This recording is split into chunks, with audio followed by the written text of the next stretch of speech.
All right, folks. Today, we're diving into the emotional roller coaster of English expressions. And trust me, they can be as colorful as a carnival. So hold on tight as we explore some relatable phrases from getting mad to feeling heartbroken and all the nuances in between. First up, let's talk about being fuming. You know when you're so angry that you actually feel steam coming out of your ears? It's like you're essentially a teapot about to burst. Ever been in a situation like that? Oh, absolutely. I remember this one time in high school. I was late to class because I got stuck behind this, super slow car and my teacher was waiting. I could feel that heat rising inside. So what happened next? Well, I can tell you, when I was in college, I was so fuming at a group project where nobody did their part. I could literally feel the pressure mounting. I mean, it's as if you're a volcano ready to erupt, right? I mean, volcanoes are fascinating, aren't they? They explode and, obviously, it's chaotic. But to get back to it, have you ever just had to take a breather before saying something you might regret? Right? I think once I did take a breath, but it felt like I was just holding in a sneeze, like that pressure buildup. It was so intense. But what about being heartbroken, though? I mean, that's a whole different league. Oh, heartbroken is a heavy one. It's like being in an emotional freefall. When, this is totally real. I had to say goodbye to my childhood dog. It felt like the ground just disappeared beneath me. You know that feeling? And it makes you feel so down in the dumps, like you just want to curl up with a blanket and binge watch your favorite show forever.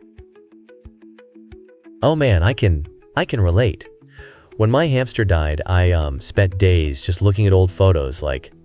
I was devastated. But, how do we even talk about that with friends? Great question.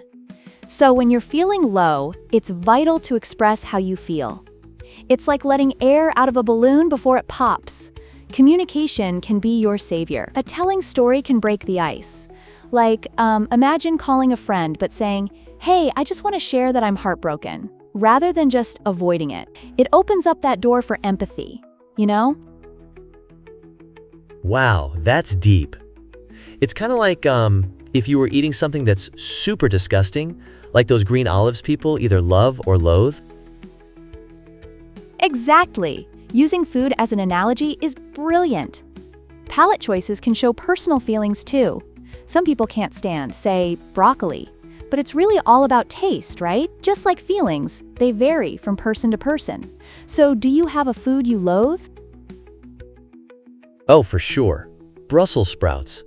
I can feel my insides flipping just thinking about them. But do you think disliking something like vegetables is similar to despising rude behavior? Interesting connection.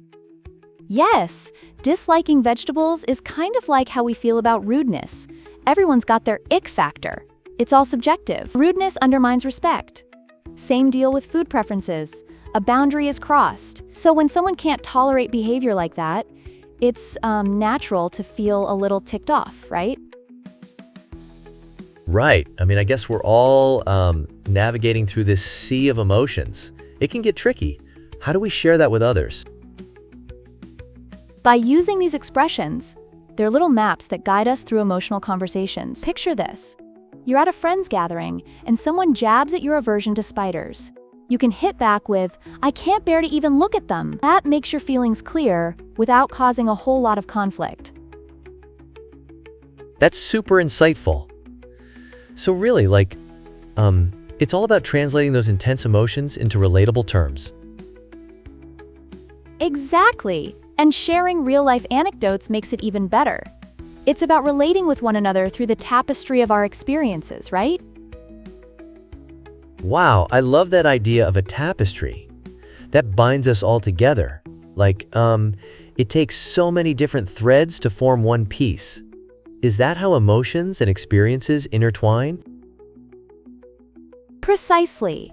Every thread tells a story, and together they create a beautiful piece of art, our life experiences. And speaking of threads, have you ever felt like life, sometimes unravels a little?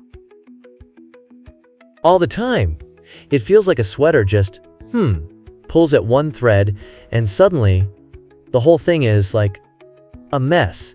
How do we avoid that unraveling? Great analogy. Focus on that thread. Strengthen it with connection, communication, and understanding. Talking through what drives us mad or breaks our hearts can bring people together in extraordinary ways. Wow, you're hitting all the right notes. So really, it's about being honest and engaging with that complex emotional fabric we all share. Exactly. And if you're feeling inspired, dive into those feelings, folks. Life's too short to stay in the dark. Indeed. Can't stand being kept in the dark? Let's shine some light on those emotions.